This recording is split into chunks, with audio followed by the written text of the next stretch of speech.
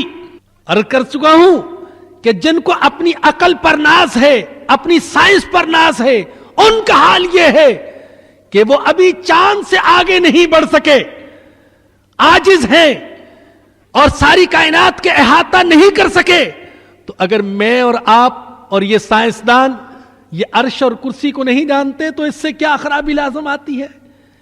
ان کی حقیقت ہے لیکن ہم ان کی حقیقت کو جانتے نہیں ہیں اور اس کے بغیر ایمان رکھتے ہیں. اللہ تیرے عرش پر بھی ایمان اور تیری کرسی پر بھی ایمان, حالانکہ ہمیں اس کی حقیقت کا پتہ نہیں ہے. ذو العرش, وہ عرش کا مالک ہے. المجید, وہ بزرگی والا ہے, جلال و کمال کی ساری صفات اس کے لیے. فعال لما یرید, وہ کرتا ہے جو چاہتا ہے, جو ارادہ کر لیتا ہے وہ کر کے رہتا ہے. وہ جب ارادہ کر لے اس کے ارادے کو تکمیل تک پہنچنے سے کوئی روک نہیں سکتا.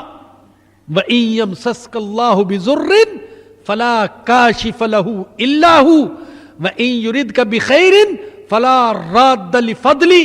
اگر تمہیں تکلیف پہنچانا چاہے کوئی دور نہیں کر سکتا, اگر خیر پہنچانا چاہے اس کو کوئی رد نہیں کر سکتا. حضرت ابوبکر صدیق رضی اللہ تعالیٰ عنہ بیمار پڑ گئے.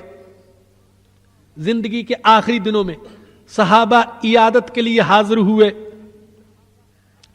سوال کیا, حل نظر الیک الطبیب, اے امیر المؤمنین کیا کسی حکیم اور طبیب نے بھی آپ کو دیکھا ہے؟ فرمایا کہ ہاں دیکھا ہے.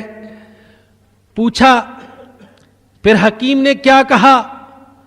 اجابہم متبسما حضرت ابو بکر رضی اللہ عنہ مسکراتے ہوئے جواب دیا، قال انی فعال لما یرید، جس طبیب اور حکیم نے مجھے دیکھا ہے اس نے یہ کہا ہے کہ میں جو فیصلہ کر لیتا ہوں وہ پورا کر کے رہتا ہوں۔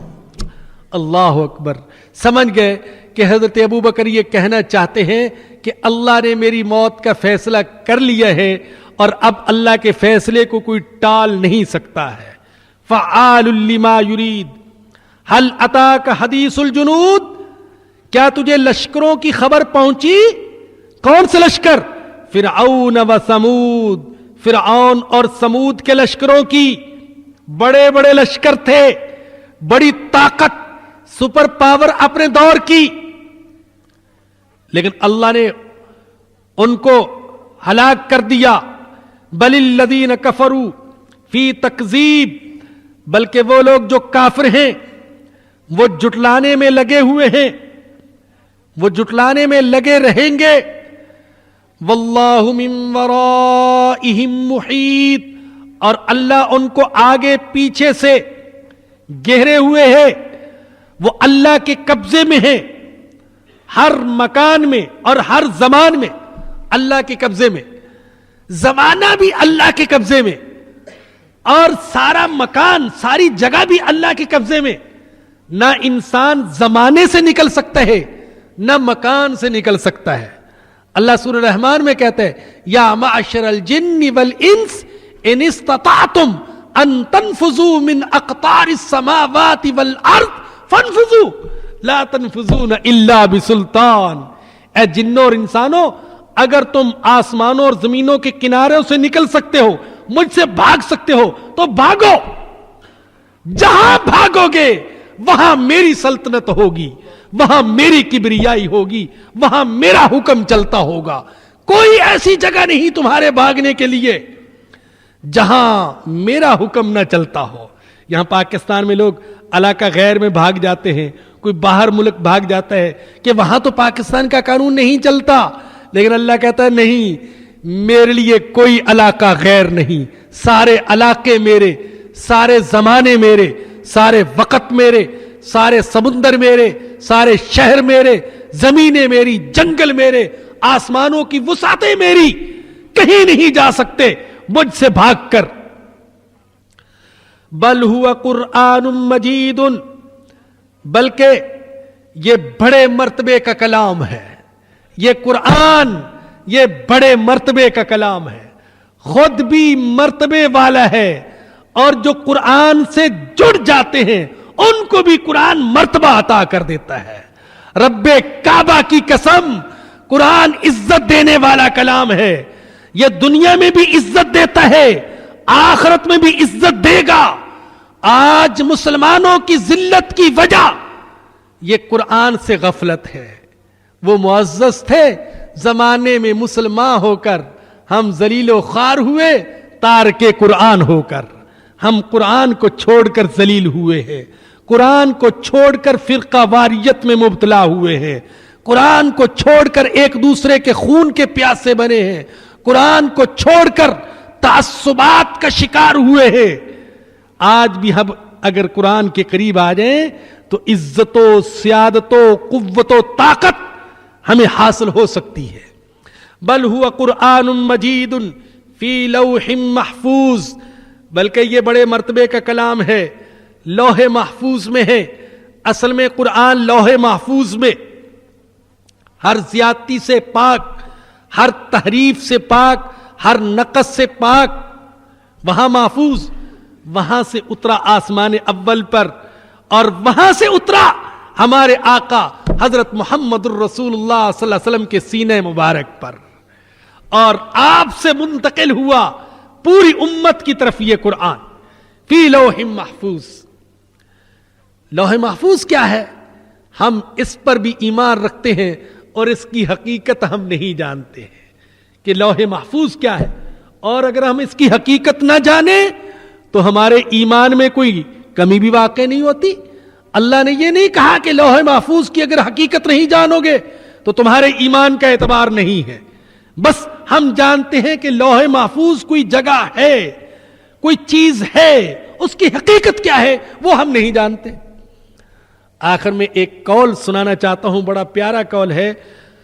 حضرت ابن عباس رضی اللہ تعالی عنہما نے فرماتے ہیں کہ اول شیء کتبہ اللہ تعالی فی اللوح المحفوظ, اللہ نے لوح محفوظ میں جو سب سے پہلی بات لکھی وہ یہ تھی, انی انا اللہ لا الہ الا انا, میں اللہ ہوں, میرے سوا کوئی معبود نہیں, محمد الرسول اللہ, محمد اللہ کے رسول ہیں.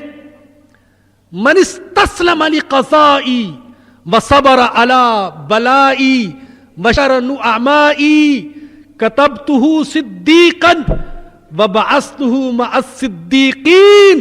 اللہ اکبر. جو میری تقدیر اور قضاء کے سامنے سر جھکا دے گا, امتحانوں میں صبر کرے گا اور میری نعمتوں کا شکر ادا کرے گا, میں اس کو اپنے ہاں صدیق لکھ دوں گا اور قیامت کے دن اس کو اٹھاؤں گا تو صدیقوں کے ساتھ اٹھاؤں گا. اللہ اکبر. ومن لم یستسلم لقضائی ولم یصبر علی بلائی ولم یشکر نعمائی فلیتخذ الہا سوایا, جس نے میری تقدیر کے سامنے سر نہ جھکایا, مصیبتوں پر صبر نہ کیا, میری نعمتوں کا شکر ادا نہ کیا, تو اسے چاہیے کہ مجھے چھوڑ کر کوئی اور خدا بنا لے. اللہ اکبر. اللہ پاک ہمیں صبر کرنے, شکر کرنے اور تقدیر پر راضی رہنے کی توفیق نصیب فرمائے. وآخر دعوانا ان الحمدللہ رب العالمین. فرماتے ہیں کہ کیا دوسری شادی کے لیے پہلی بیوی سے اجازت لینا ضروری ہے؟ شرعی قوانین کے مطابق جواب دیں. میں شریعت کے مطابق تو اجازت لینا ضروری نہیں ہے, لیکن عدل و انصاف ضروری ہے. یہ اللہ نے قرآن کریم میں بیان فرمایا کہ اگر تم عدل کر سکتے ہو تو دوسری شادی کرنا جائز, اور اگر عدل نہیں کر سکتے تو فرمایا کہ فواحدتن, پھر ایک ہی پر اکتفا کرو. اور آج کے دور میں ایسے لوگ بہت کم ہیں جو واقعی عدل کرنے والے ہوں. ہمارے سامنے جو حالات آ رہے ہیں وہ یہ کہ ذرا پیسہ آ گیا یا بد نظری ہو گئی, کہیں نظر پڑ گئی تو دوسری شادی کے لیے جناب تیار ہو گئے, اور پہلی بیوی کو بیچاری کو ایسی معلق چھوڑا ہوا ہے, اس کے حقوق ادا نہیں کرتے, اور دوسری پر سب کچھ لٹا رہے ہیں اور نچھاور کر رہے ہیں. یہ سراسر ظلم اور زیادتی ہے. اور قرآن اور حدیث نے جو اجازت دی تھی دوسری شادی کی, اس سے گویا کہ ایک ناجائز فائدہ اٹھانے والی بات ہے. اور اللہ نے خود فرمایا وَلَن تَسْتَطِيعُوا أَن تَعْدِلُوا بَيْنَ النِّسَاءِ, دیکھو تم عورتوں کے درمیان عدل نہیں کر سکو گے. ہاں, عدل کرنا ہے بڑا مشکل کام, یاد رکھیے. تو اس لیے عدل کر سکتا ہو تو جائز ہے, لیکن اگر عدل نہیں کر سکتا اور دونوں کے حقوق انصاف کے ساتھ ادا نہیں کر سکتا تو جائز نہیں ہے. حضور اکرم صلی اللہ علیہ وسلم کی طرف سے قربانی تو ہو سکتی ہے, کیا حضرت عیسیٰ علیہ السلام کی طرف سے بھی قربانی ہو سکتی ہے؟ ارے اللہ کے سارے نیک بندوں کی طرف سے قربانی ہو سکتی ہے بھائی, سارے نیک بندے حضرت آدم علیہ السلام سے لے کر آج تک جتنے انبیاء, صدیقین, شہداء, صالحین, اولیاء, علماء, مشائخ گزرے, ان سب کی طرف سے قربانی ہو سکتی ہے, لیکن پہلے اپنی قربانی دے گا, اس کے بعد کسی اور کی طرف سے قربانی دے گا, اور کی طرف سے قربانی دے گا, اور کی طرف سے قربانی دے گا. الحمدللہ رب العالمین والصلاة والسلام على سید الانبیاء والمرسلین. ربنا ظلمنا انفسنا وان لم تغفر لنا وترحمنا لنكونن من الخاسرین. اے اللہ ہم سچے دل سے توبہ کرتے ہیں. یا اللہ ہماری توبہ قبول فرما لے. یا اللہ صغیرہ کبیرہ سارے گناہوں سے توبہ کرتے ہیں, یا اللہ تو معاف فرما دے. اے اللہ کفر سے, شرک سے, نفاق سے, یا اللہ غیبت سے, حسد سے, زنا سے, شراب نوشی سے, بدکاری سے, یا اللہ دوسروں کے حقوق کھانے سے, اے اللہ دوسروں پر ظلم اور زیادتی سے توبہ کرتے ہیں. اے اللہ تو معاف فرما دے, ہماری توبہ کو قبول فرما لے. اے اللہ اے اللہ تو ہمیں ان لوگوں میں سے بنا دے جن کو تو قیامت کے دن صدیقوں میں اٹھائے گا۔ اے اللہ تیری تقدیر پر راضی رہنے، یا اللہ تیری نعمتوں کا شکر ادا کرنے اور تیری طرف سے آزمائشوں پر صبر کرنے کی توفیق نصیب فرما۔ اے اللہ ایمان کے لیے قربانی دینے کی توفیق نصیب فرما۔ اے اللہ ہمیں آزمائش سے بچانا، یا اللہ تکلیفوں سے بچانا، امتحانوں سے بچانا، یا اللہ آفات سے بچانا۔ لیکن اے اللہ اگر کبھی ایمان کی خاطر آزمائش آئے تو یا اللہ ہمارے قدموں کو مضبوط فرما دینا، اے اللہ ہمارے دلوں کو مضبوط فرما دینا۔ اے اللہ ہمیں ایمان کے بغیر دنیا سے نہ لے جانا۔ اے اللہ ہم دنیا سے ایمان کے ساتھ جانا چاہتے ہیں۔ یا اللہ ہمیں، ہمارے بڑوں کو، ہماری نسلوں کو اے اللہ دنیا سے ایمان کے بغیر نہ لے جانا، ایمان کی نعمت عطا فرما دینا۔ یا اللہ ایمان کے ساتھ سفر آخرت شروع کرنے کی توفیق نصیب فرما دینا۔ ربنا آتنا فی الدنیا حسنۃ وفی الآخرۃ حسنۃ وقنا عذاب النار۔ ربنا تقبل منا انک انت السمیع العلیم وتب علینا انک انت التواب الرحیم۔ صلی اللہ تعالی علی رسولہ وخیر خلقہ سیدنا و مولانا محمد وآلہ وصحبہ واہل بیتہ اجمعین، آمین برحمتک یا ارحم الراحمین۔